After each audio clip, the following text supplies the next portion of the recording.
अस्सलामुअलैकुम, welcome to my YouTube channel. आज हम बात करेंगे डाइट फॉर नी पेन के बारे में। अब नी पेन की डाइट बताने से पहले मैं आपसे ये ज़रूर डिस्कस करना चाहूँगी कि सबसे पहले तो ये बात करते हैं कि नी पेन की कॉजेज़ क्या हैं। अब नी पेन किन किन वजह से हो सकती है। अब आपने देखा होगा कि जो नी पेन है वो बहुत ज़्यादा कॉमन हो गई है, ठीक है।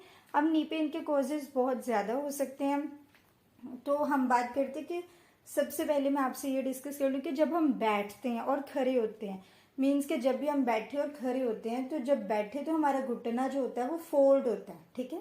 घुटना फोल्ड होता है तो उसके आगे जो चपनी जिसे हम बोलते हैं पंजाबी में, और वैसे उसको उसके टर्म है नी कैप, तो वो क्या करती है, वो टकराती है। जैसे सबसे ज़्यादा ऐसे लोग जो स्टेयर्स बहुत चढ़ते हैं ऊपर, या फिर वो जो पाँव के बाहर बैठती हैं औरतें झाड़ू लगाते हुए, पोछा मारते हुए और इस तरह, तो उनमें ये मूवमेंट बहुत ज़्यादा होती है, ठीक है।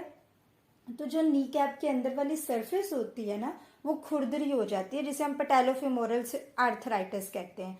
अब पैटेलोफेमोरल आर्थराइटिस में क्या होता है, पैटेलोफेमोरल आर्थराइटिस में जब वो बैठ के उठते हैं ना तब पेन होती है, लेकिन जब वो चलते हैं तो उन्हें पेन नहीं होती, ठीक है। ये एक इसकी है।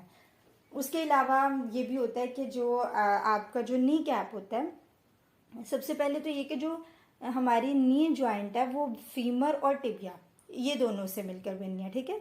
अब उसमें क्या होता है कि उन दोनों बोन्स के दरमियान में मेनिस्कस होता है, कार्टिलेज होता है। अब क्या होता है कि इतनी ज़्यादा मूवमेंट से जब वो कार्टिलेज घिस जाता है, ये सबसे ज़्यादा ओल्ड एज में देखा गया है कि वो कहते हैं ना कि मेरा तो बोलते नहीं है कि गैप आ गया। अलबत्ता ये मैंने आपको पहले भी बताया कि गैप आता नहीं, गैप रिड्यूस होता है। तो अच्छा, जब उनका कार्टिलेज रिड्यूस होने लग जाता है तो उनको पेन आती है, स्वेलिंग होती है। तो अब इस कंडीशन में क्या होता है कि जब वो कम हो जाता है तो दोनों बोन्स आपस में एक दूसरे के साथ टकराती हैं, ठीक है। जब वो दोनों एक दूसरे के साथ टकराती हैं, मूवमेंट होती है, तो उन्हें पेन आती है, स्वेलिंग होती है। अब अक्सर आपने ऐसे भी लोगों को देखा होगा कि वो कहते हैं कि पानी जमा हो गया, जब उनके घुटने के पीछे एक थैली सी बन जाती है, जो ऑस्टियोआर्थराइटिस है, जो कि बहुत कॉमन है, ठीक है। अब बहुत ज़्यादा इसके कॉजेज है, किसी इंजरी की वजह से हो सकते हैं, या ओल्ड एज में आपको पता है कि साथ साथ ये चीज़ें, ये फैक्टर्स आते हैं, या सो ये बहुत ज़्यादा फैक्टर्स हैं जो नी पेन को कॉज कर सकते हैं। और ये सिर्फ ओल्ड में नहीं बल्कि यंग जनरेशन में भी देखा गया। अब फर्दर इसकी बहुत ज़्यादा डिटेल में हम अलहदा बात करेंगे। अब हम आते हैं अपने पॉइंट पे कि डाइट फॉर नी पेन क्या है। अब नी पेन के बारे में बात करूँ तो मेन मोटिव ये होता है कि ये मैकेनिकल प्रॉब्लम है, ठीक है, जो कि एक्सरसाइज से ठीक हो जाता है। लेकिन डाइट का क्या काम है? सो डाइट क्या करती है, ये जिसे कहते हैं ना कि आपने अगर एक्सरसाइज की तो उसके साथ अगर आप डाइट कर लें तो ये आपका जो रिकवरी का टाइम है, जो हीलिंग का टाइम है, जो आपकी रीजनरेशन है, उसमें ये बहुत ज़्यादा रोल प्ले करता है। उसमें उसका जो आपका हीलिंग का, रिकवरी का टाइम है, उसको बढ़ा देता है, जल्दी हो जाता है, ठीक है। सो इसलिए आपने, अगर आप स्पेसिफिकली जो मैंने आपको बताई है, ये अभी मैं आपके साथ डिस्कस करूंगी, उसमें आपने इस चीज़ का बहुत ज़्यादा ख्याल रखना होता है। तो अगर आप डाइट के लिहाज से भी करेंगे तो आप जल्दी रिकवर हो जाएंगे। तो अब मैंने यहाँ पे स्पेसिफिकली हर एक कंडीशन के लिहाज से डाइट बताई है, तो आपने इस वीडियो को पूरा देखना। सबसे पहले हम बात करते हैं एंटी इन्फ्लेमेटरी की।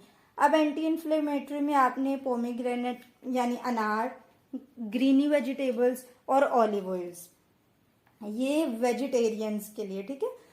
तो ये खा सकते हैं। और जो नॉन वेजी होते हैं, मतलब कि वो तो फिश भी खा सकते हैं और चिकन भी खा सकते हैं, लेकिन जो सिर्फ वेजिटेबल्स ही खाते हैं उनके लिए pomegranate, green vegetables, olive oil, ये इस्तेमाल कर सकते हैं। उसके अलावा अगर कार्टिलेज रीजनरेशन की बात करूँ कि कार्टिलेज ख़राब हो रहा है तो उसको रीजनरेट कैसे करें।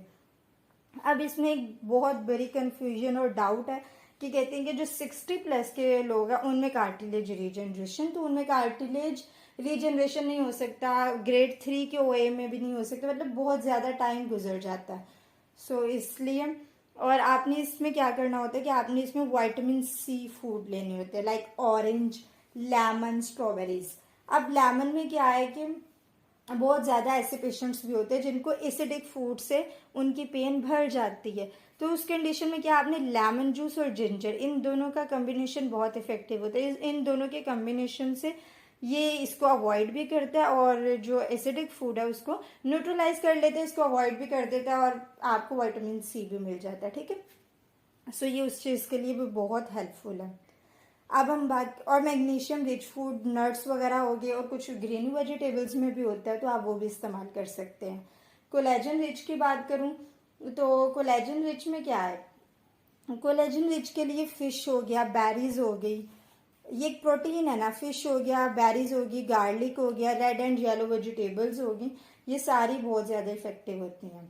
उसके अलावा अगर हम बोन और मसल स्ट्रेंथ के बारे में बात करें तो जब हमने चलना है और एक्सरसाइज वगैरह ये सारी चीज़ें, तो आपको इतनी स्ट्रेंथ और स्ट्रॉन्ग बोन्स होनी चाहिए ना, तो अब स्ट्रेंथ के लिए, ताकि जितनी ज़्यादा स्ट्रेंथ होगी, स्ट्रॉन्ग हो गए मसल्स भी, आपके बोन्स भी, तो जॉइंट स्ट्रेस भी कम होगा। ठीक है, और मसल स्ट्रेंथनिंग के लिए एक्सरसाइजेज होती हैं, आप वो कर सकते हैं।